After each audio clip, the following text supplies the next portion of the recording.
صدری ویسر لی امری واحلل عقدۃ من لسانی یفقہوا قولی رب زدنی علما رب زدنی علما۔ بہت سارے لوگ یہ کہتے ہیں کہ احمد بن حنبل نے جرح کی ہے، کس کے اوپر؟ احمد یزید بن معاویہ کے اوپر۔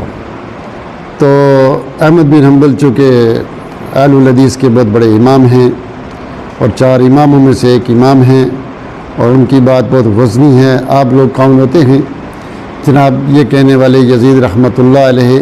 ان سے جب صالح بن احمد نے کہا، قال صالح بن احمد قلت لأبی ان قوما یقولون انہم یحبون یزید، وہ کہتے ہیں کہ میں نے اپنے باپ کو کہا کہ کچھ لوگ ہیں جو کہتے ہیں کہ وہ یزید سے محبت کرتے ہیں۔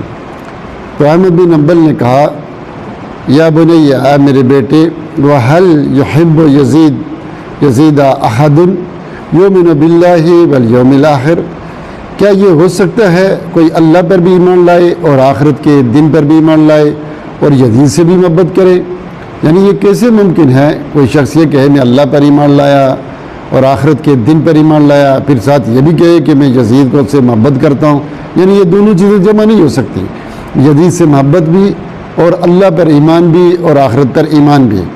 تو پھر وہ کہتے ہیں کہ میں نے کہا قلت تو یا ابت، اے میرے ابو، فلماذا لا تلعنہ، تم اس پر لعنت کیوں نہیں کرتے؟ فقال یا بنیہ، تو انہوں نے جواب دیا، میرے بیٹے، ومتی رأیت اباک یلعن احد، تم نے کبھی دیکھا ہے کہ تیرا باپ کسی کو لعنت کرتا ہے؟ تو میں تو کسی کو لعنت کرتا ہی نہیں ہوں۔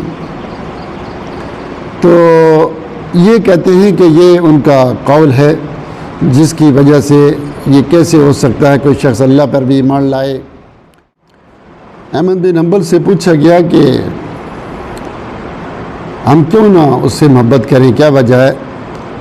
کہ سال تو احمد عن یزید بن معاویہ بن ابی سفیان قال هو الذی فعل بالمدینہ ما فعل، کہ اہل مدینہ کے ساتھ جو اس نے کیا سو کیا۔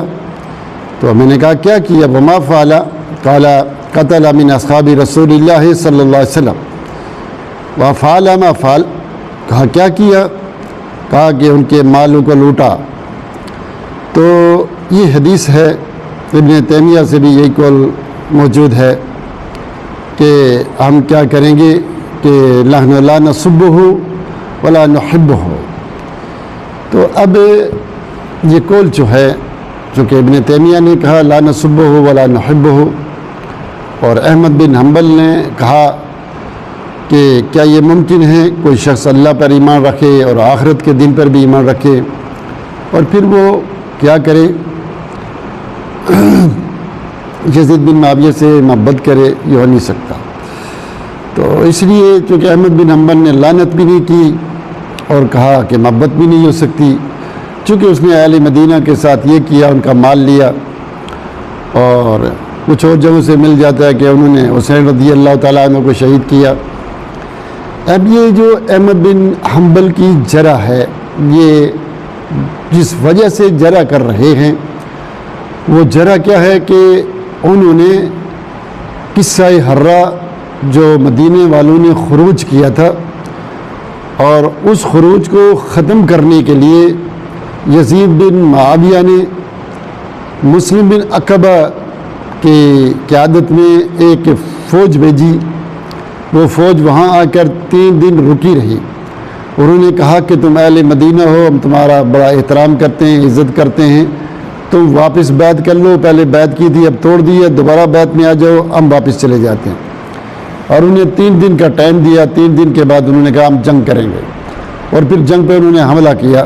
تو بس جنگ ہوئی اور فوج نے ان کو مار دیا۔ اب ان کی تعداد کتنی ہے مرنے والوں کی کسی بھی صحیح روایات سے نہیں پتہ چلتا۔ دنیا کی ساری تاریخیں اکٹھی کر لیں تو ان تاریخوں میں کوئی ایک حدیث بھی صحیح نہیں، اور اسی طرح پوری جتنے لوگ مرے اس میں ایک ایسی حدیث نہیں ملتی جس میں یہ ذکر موجود ہو کہ کوئی صحابی اس میں مرا ہے، کوئی صحابی اس میں مرا ہے۔ تو جہاں تک تعلق ہے مال لوٹنے کا، یہ کرنے کا 3 دن، تو پہلی بات یہ ہے کہ سارے واقعات جو ہیں وہ تاریخ کی کتابوں میں موجود ہیں اور تاریخ کی متقدمین کی کتابوں میں موجود ہیں، اور یہ تبری نے جمع کیے ہیں، اور تبری نے یہ واقعات مقتل حسین ابو مخنف سے لیے ہیں، اور ابو مخنف سب سے جھوٹا آدمی تھا جو 110 میں پیدا ہوتا ہے اور 170 میں فوت ہوتا ہے۔ واقعہ کربلا یہ 61 میں ہوا، اور یہ جو قصہ ہوا یہ 64 میں ہوا، تو اس وقت کے وہ پیدا ہی نہیں ہوا تھا، موجود ہی نہیں تھا۔ 110 میں پیدا ہوا، 50 سال بعد میں پیدا ہوتا ہے، اور پھر اس سے 20 سال اوپر لگا لیں، 20 سال کی عمر بھی اگر اس نے لکھنا شروع کیا ہے تو 70 سال، تو درمیان میں کوئی راوی چاہیے، کس سے لیا، کہاں سے سنا، کوئی اس کا ذکر نہیں۔ اس کا باپ جو ہے جنگ صفین میں معاویہ رضی اللہ تعالیٰ عنہ کے خلاف لڑتے ہوئے جنگ میں مارا گیا، تو یہ عبداللہ ابن سبا کا ماننے والا تھا، اس کے نظریات کا پرچار کرنے والا تھا، رافضی تھا، شیعہ تھا، جھوٹا تھا، ساری دنیا اس پر متفق ہے۔ اور اس کی بات کو ہم لیں جو تبری نے مقتل حسین سے یہ ساری روایات اکٹھی کی، ایک قصہ حرہ بھی لیا اور ذکر کر دیا، بعد والوں نے بدایہ و نہایہ اور دوسری تاریخ کی کتابوں نے نقل کیا، وہاں سے نقل کر کے ہم یہ کہیں جناب اس نے جی مدینے والوں کو تنگ کیا۔ بھائی غلطی تو مدینے والوں کی تھی، خروج کیوں کیا؟ کیا اسلام میں خروج کرنا جائز ہے؟ کیا سارے صحابہ نے کیا؟ نہیں۔ عبداللہ ابن عمر، عبداللہ ابن عباس اور بڑے بڑے صحابہ، محمد ابن حنفیہ اور اسی طرح زین العابدین، بڑے بڑے صحابہ نے خروج نہیں کیا، وہ ان کو تقریریں کر کر کے منع کرتے رہے، سمجھاتے رہے کہ یہ کام نہ کرو۔ عبداللہ ابن عمر آئے، انہوں نے آ کر کہا کہ اطرق لو وسادہ، تکیہ بچاؤ ابو عبد الرحمن کے لیے، کہا میں بیٹھنے کے لیے نہیں آیا، میں اللہ کے رسول صلی اللہ علیہ وسلم کی حدیث سنانے آیا ہوں کہ جس نے کسی کی بیعت کی پھر اس کا انکار کیا اور پھر وہ مر گیا اور اس کی گردن میں بیعت کا عنق نہ رہا تو میتا میتۃ جاہلیہ، اسلام سے پہلے کی موت مرا۔ ان لوگوں کو تقریر کر رہے ہیں، سمجھا رہے ہیں، کون؟ عبداللہ ابن عمر اور بے شمار صحابہ، لیکن وہ نہیں سمجھے۔ تو غلطی تھی کس کی؟ اہل مدینہ کی، ان کی اجتہادی غلطی کہتے ہیں کہ کی، اور اس میں وہ قتل ہو گئے، نہ خروج کرتے، نہ فوج آتی، نہ وہ قتل ہوتے۔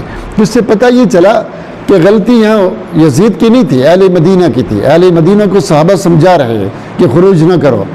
اس لیے احمد بن حنبل نے جس بات کو بنیاد بنا کر یہ بات کہی ہے کہ یزید بن معاویہ سے ہم محبت نہ کریں، اس کی بنیاد ہی غلط ہے۔ اس کی بنیاد اس لیے غلط ہے کہ قصہ حرہ میں غلطی اہل مدینہ والوں کی تھی، اور یہ جو قصے باقی جو قصے ہیں وہ سارے تاریخ کی کتابیں ہیں، کیا مسعودی کی، یعقوبی کی، دینوری کی، بلازری کی، یہ تاریخ شیعہ کی کتابیں ہیں، وہاں سے لیا گیا۔ اور تبری نے بھی جہاں سے انہوں نے لیا، یہ 3ری اور 4تھی صدی کے یہ مورخ ہیں، انہوں نے لی یہ سارے قصے کا مقتل حسین سے جو ابو مخنف نے لکھی۔ ابو مخنف ہوا جو 110 میں پیدا ہو کر 170 میں فوت ہوتا ہے۔ واقعہ کربلا اور قصہ حرہ میں وہ پیدا بھی نہیں ہوتا، بعد میں پیدا ہوا۔ اس نے کہاں سے لکھی؟ خود کذاب، کوئی سند نہیں۔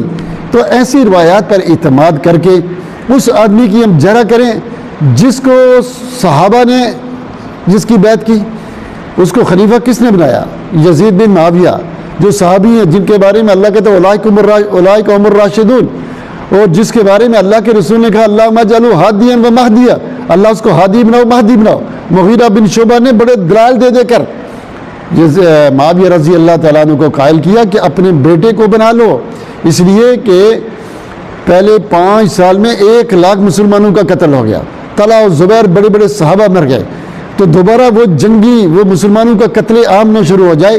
کیونکہ جب معاویہ رضی اللہ تعالیٰ عنہ آئے تو بڑا زبردست امن امان، فتوحات، پرسکون مسلمان گزار رہے تھے، تو مغیرہ بن شعبہ نے پہلے علی رضی اللہ تعالیٰ عنہ سے مل کر معاویہ کے خلاف لڑتے تھے، رضی اللہ تعالیٰ عنہم جمیعاً ان کے خلاف لڑتے تھے، لیکن اب امن امان دیکھا، حکومت کی سیاست، تدبیر، سب چیزیں دیکھی، کہانی معاویہ کو کہا تمہارے بیٹے میں تمہاری والی ساری صلاحیتیں پائی جاتی ہیں، اپنے بیٹے کو بنا کر جاؤ۔ قائل کیا، چونکہ اس میں لیاقت تھی، طاقت تھی، فہم و اہل تھا، اس کے اندر یہ ساری چیزیں موجود تھیں۔ تو یہ گویا کہ مغیرہ بن شعبہ جو بیت الرضوان والے صحابی ہیں، جو جنتی ہیں، اور جسی طرح معاویہ جن کو اللہ کے رسول نے جنتی کہا، جن کو اللہ کے رسول نے جنتی کہا، اور اتنے بڑے سیاستدان جنہوں نے ان کو بنایا، صحابہ نے بیعت کی، یہ تہن کس پر ہے کہ صحابہ نے ایک ایسے شرابی اور غلط انسان کو بنایا جو زانی اور شرابی تھا؟ تو یہ صحابہ کی تعریف ہے کہ صحابہ کے اوپر جرح ہے۔ یزید کو برا بھلا کہنے سے صحابہ پہ ہم طنز کر رہے ہیں، صحابہ کی جرح کر رہے ہیں، چونکہ صحابہ کی تعدیل، صحابہ ان کو عبداللہ بن عمر امیر المومنین کہہ رہے ہیں، عبداللہ بن عباس امیر المومنین کہہ رہے ہیں، اور خود حسین رضی اللہ تعالیٰ عنہ سے جو الگ روایت ثابت ہے، حتیٰ اضع یدی فی ید امیر المومنین یزید بن معاویہ، کہ میں یزید بن معاویہ کے ہاتھ میں اپنا بیعت ہاتھ رکھوں، وہ یہ کہہ رہے ہیں۔ تو پتہ یہ چلا جب صحابہ ان کو امیر المومنین کہہ رہے ہیں اور صحابہ ان کی بیعت کر رہے ہیں، صحابہ ان کو خلیفہ بنا رہے ہیں، اور صحابہ حسین رضی اللہ تعالیٰ عنہ کو منع کر رہے ہیں، ابو ہریرہ کہہ رہے ہیں، عبداللہ بن عمر، عبداللہ بن عباس، اور اسی طرح ابو سعید خدری، نہ کرو، اپنے گھر میں بیٹھو، یہاں نہیں جاؤ وہاں پر کوفہ میں، منع کیا، لا تفرق امر هذه الامہ، اس امت کی عمر کو فرقوں میں نہ بانٹو، نہیں جاؤ، منع کیا۔ وہ اس کو خروج کہہ رہے ہیں، لا تخرج، خروج نہ کرو۔ اگر یہ حق و باطل کی جنگ تھی، افضل الجہاد کلمۃ الحق امام سلطان جائر تھا، تو حسین نکلے، باقی یہ صحابہ کیوں نہیں نکلے؟ ابو سعید خدری، ابو ہریرہ، عبداللہ بن عمر، عبداللہ بن عباس ہیں، علماء ہیں، نبی صلی اللہ علیہ وسلم کی خدمت۔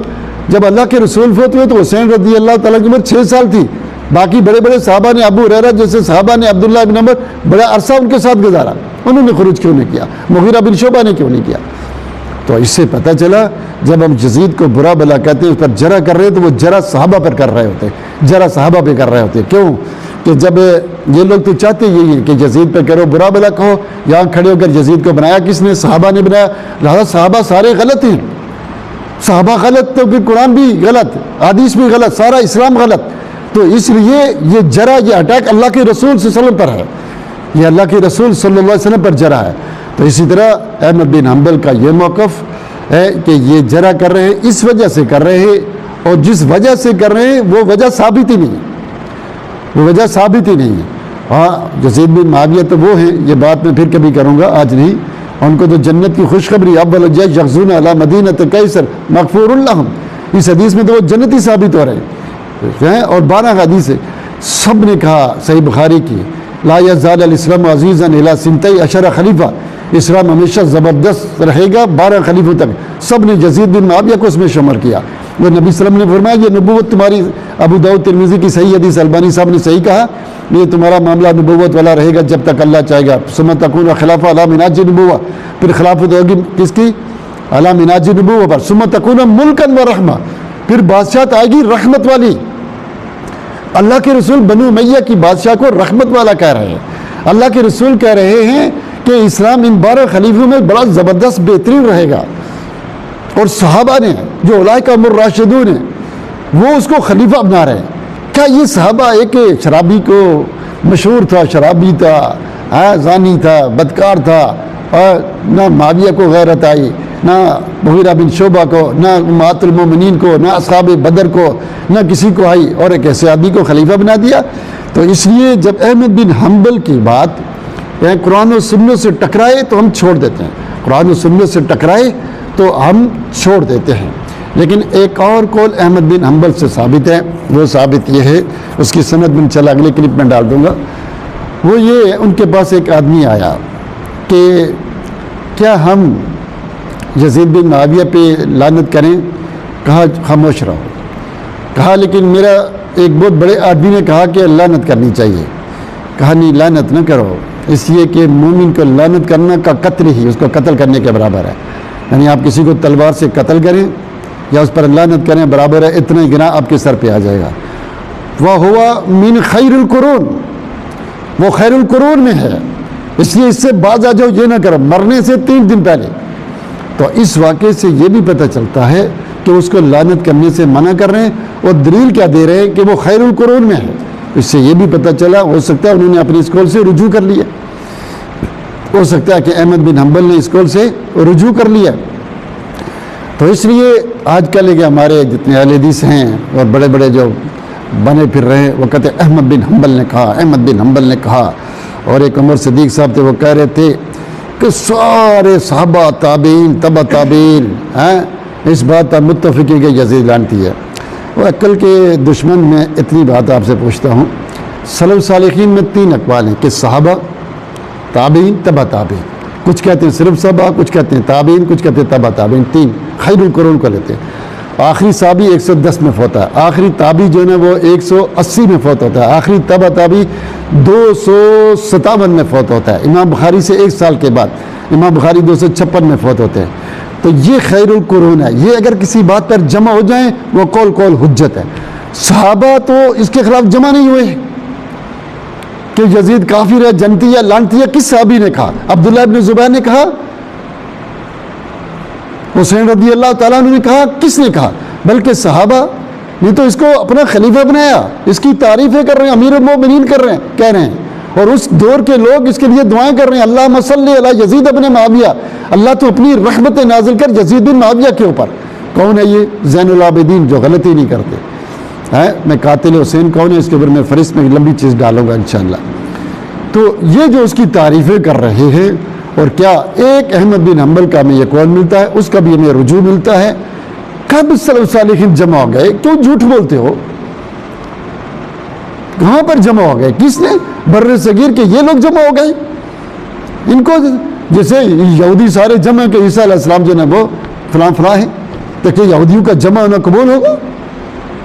نہیں، ایسا نہیں ہے، ایسا نہیں ہے۔ تو اس طرح سے یہ قول کہ جناب یزید سے لا نحبہ ولا نبغضہ لا نسبہ ولا نمدحہ ہو، یہ قول ٹھیک نہیں ہے، بالکل غلط ہے، چونکہ جرح و تعدیل کا یہ قاعدہ ہے جو احمد بن حنبل نے بنایا، چونکہ یہ محدثین ہیں، علی بن مدینی نے بنایا، یحییٰ بن معین نے بنایا، امام بخاری نے بنایا، جو محدثین ہیں، ٹھیک ہے، عبد الرحمن بن مہدی نے بنایا، شعبہ نے بنایا، جو یہ بڑے بڑے علماء گزرے ہیں جنہوں نے یہ قانون بنایا ہے۔ وہ کیا قانون بنایا کہ التعدیل مقدم علی الجرح مبہم، کہ تعدیل مقدم ہوگی جرح مبہم کے اوپر، جرح مفسر لائیں گے، یعنی تفسیر جرح میں کیوں کر رہا ہوں، تو اس جرح کو ہم دیکھیں گے کیا یہ جرح ہے، اگر وہ جرح واقعی جرح اس قابل ہوگی تو مانیں گے، ورنہ وہ جرح ہمیں قبول نہیں۔ احمد بن حنبل نے جو جرح کی وجہ بتائی وہ کیا ہے؟ قصہ حرہ، قصہ حرہ کے اوپر میں پوری آپ کو انشاءاللہ ویڈیو کلپ بناؤں گا، تو قتل حسین کے اوپر بھی بناؤں گا۔ تو یزید سے یہ دونوں چیزیں ثابت ہیں۔ یزید تو شام میں تھا، فوجیں آپس میں لڑتی ہیں، لوگ مرتے بھی ہیں، تو یہ تو کوئی جرح نہیں ہے، انہوں نے خروج کیا تھا۔ تو پتہ یہ چلا کہ احمد بن حنبل کا یہ قول جو محدثین نے اصول بنائے، جو ضابطے بنائے، جو محدثین اس کی روشنی میں یہ قابل قبول نہیں ہے۔ کتنے لوگ ہیں جنہوں نے صحیح بخاری کے روات پر جرح کی ہے، لیکن ان کی جرح وہ قبول نہیں کی ہے۔ کیوں؟ کہ اس پہ کئی وجہ ہیں، کہ وہ جرح مفسر نہیں، یا فلاں ہے، یا فلاں ہے، فلاں ہے۔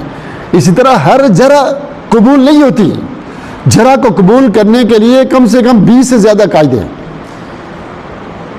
وہ جرح مفسر اور دیکھی جائے جرح کیوں ہے، وجہ کیا ہے، کیا وہ دین ہے، کچھ متسائلین ہیں، کچھ معتدلین ہیں، یہ جرح کس کی ہے، اور جب جرح آپس میں ٹکراتی ہے کیسے دی جاتی ہے، اس کے الگ قاعدے و رسول ہیں۔ تو خصوصاً اگر کوئی جرح کسی نے کسی کی تعدیل کر دی، کسی امام نے، پھر دوسرا آ کر جرح کرتا ہے، اس کی جرح نہیں مانی جاتی، یہ اصول ہے، اس کی جرح نہیں، کیونکہ اس کے مقابلے میں آگے پہلے سے تعدیل موجود ہے، وہ جرح نہیں مانی جائے، یہاں تک کہ وہ جرح مفسر لائے، پھر اس جرح کے اندر دیکھیں گے کہ واقعی جرح ہے کہ نہیں، وہ 15 سے 20 بلکہ زیادہ اصول ہیں، وہ ان کے سے یہ بچی ہوئی ہے، پھر ہم اس کی جرح کو لیں گے، ورنہ نہیں کہ احمد بن حنبل کی جرح جو ہے اس کے مقابلے میں صحابہ کی تعدیل موجود ہے، صحابہ کی کیا موجود ہے؟ تعدیل موجود ہے۔ اس لیے احمد بن حنبل کی اس جرح کو ہم نہیں مان سکتے، اور جو انہوں نے سبب بتایا ہے وہ سبب بھی صحیح نہیں ہے، ثابت نہیں ہے۔ اس لیے احمد بن حنبل کی یہ بات ہم نہیں مانتے، ان کا رجوع بھی ثابت ہے۔ احمد بن حنبل سے ہم بہت پیار کرتے ہیں، وہ جتنے بھی ائمہ ہیں ہماری آنکھوں کی ٹھنڈک ہے، ہمارے دل کا سکون ہے، ہماری جان ہے، ہم ان کے بارے میں کچھ نہیں کرتے۔ لیکن مشکل یہاں ہے، احمد بن حنبل سے بڑا مسئلہ ہے، لوگ یزید کی سیڑھی پہ کھڑے ہو کر صحابہ کو گالیاں دیتے ہیں، کہتے ہیں ابو بکر مومن نہیں، پہلے معاویہ کو، پھر عثمان کو، پھر سارے صحابہ کو، کہتے ہیں ابو بکر مومن نہیں، کافر ہے۔ تو میں کہتا ہوں اگر ابو بکر مومن نہیں ہے، اگر میں کہوں، کہتا نہیں ہوں، لیکن اگر میں یہ کہوں کہ ابو بکر مومن نہیں، تو اس آسمان کے نیچے زمین کے اوپر کوئی بھی مومن نہیں، نہ حسن ہے، نہ حسین ہے، نہ علی ہے، کوئی بھی مومن ہی نہیں ہے۔ لیکن ہم نہیں کہتے، ہمیں ڈر لگتا ہے، اس لیے کہ ہم حسن حسین علی، فاطمہ، اگر ہم ان کے بارے میں اپنے دل میں برا خیال بھی لائے تو ہم خود ایمان سے باہر ہو جائیں گے، ہم خود مومن نہیں رہیں گے۔ جیسے اگر کوئی کہے نا اگر اللہ کے رسول نبی نہیں تو کوئی آدمی نبی نہیں ہے، یہ بات صحیح ہو سکتی ہے، لیکن یہ بات کہنی بڑی مشکل ہے، اس لیے کہ انبیاء کا مقام ہے، کہیں کسی لفظ کے ہمارے کسی لفظ میں کوئی توہین نہ آ جائے۔ جب تم ابو بکر کو گالیاں دیتے ہو، عائشہ کو بدکار کہتے ہو، تم ہمارے لگتے کیا ہو؟ ہم بہت ساری زبان لمبی استعمال کر سکتے ہیں، لیکن ہماری مشکل یہ ہے کہ دوسرے صحابہ ہم ان کی بہت عزت کرتے ہیں، ان کے دل کے بارے میں کوئی لفظ ہمارے منہ سے نکل جائے، کوئی خیال برا آ جائے، ہم اس کو اپنے یہ سمجھتے ہیں کہ شاید وہ ہم ایمان سے باہر کی نہ ہو جائیں۔ اس لیے ہم سارے صحابہ سے محبت کرتے ہیں، اماموں سے محبت کرتے ہیں، مسلمانوں سے محبت کرتے ہیں، مومنوں سے محبت کرتے ہیں، احمد بن حنبل سے محبت کرتے ہیں، لیکن صرف احمد بن حنبل کی بات کو یہاں چھوڑتے ہیں کیونکہ اسلام یہی کہتا ہے، اسلام یہی کہتا ہے جہاں صحابہ کی بات جہاں آئے اور اللہ کے رسول کی بات اسے جنتی کہیں، اور وہ حدیث ہے ثم تکون ملکا والرحمہ 12 خلیفوں والی، صحابہ کی بیعت والی، تو یہ ساری احمد بن حنبل کی بات نہیں، تو یہ ساری جرح کس پہ آئی؟ صحابہ پہ۔ تو تاریخ کی کسی کتاب سے میں بعد میں بتاؤں گا کسی صحابی کا قصۃ حرہ میں قتل ہونا ثابت ہی نہیں ہے، قصۃ حرہ میں قتل ہونا ثابت ہی نہیں ہے، اور کتنے قتل ہوئے یہ کوئی ثابت نہیں ہے، اور قصۃ حرہ کی کوئی تاریخ نہیں ہے، میں انشاءاللہ پھر الگ اس پہ بناؤں گا۔ تو ابھی آج جو ہم نے بات کی صرف وہ یہ بات ہے، یہ موضوع ہے کہ احمد بن حنبل پر اعتراض مقصود نہیں ہے، نہ ابن تیمیہ پر۔ ہم اہل حدیث سے ہمیں بہت پیار ہے، ان سے بہت محبت ہے، لیکن انہوں نے خود ہی یہ سکھایا ہے، یہ دین ہمیں سکھایا ہے کہ اگر ان اماموں میں سے کسی کی بات صحابہ کے خلاف ہو، قرآن و سنت کے خلاف ہو تو اس کو چھوڑ دو۔ ہم انہی کے کہنے پر عمل کرتے ہوئے ان کی اس بات کو چھوڑ رہے ہیں، اور یہ کہنا کہ سارے صحابہ جمع تھے، یا تو وہ انسان مطالعہ نہیں کرتا، یا پھر اس کو کوئی علم سے کوئی تعلق نہیں ہے، یا وہ جھوٹ بولتا ہے۔ نہ صحابہ اس بات پر جمع ہے، نہ تابعین جمع ہے، نہ تبع تابعین جمع ہے، ایسا کچھ نہیں ہے۔ اللہ سے دعا ہے کہ اللہ رب العزت ہم کو قرآن و سنت پر عمل کرنے کی توفیق دے، آمین۔ وآخر دعوانا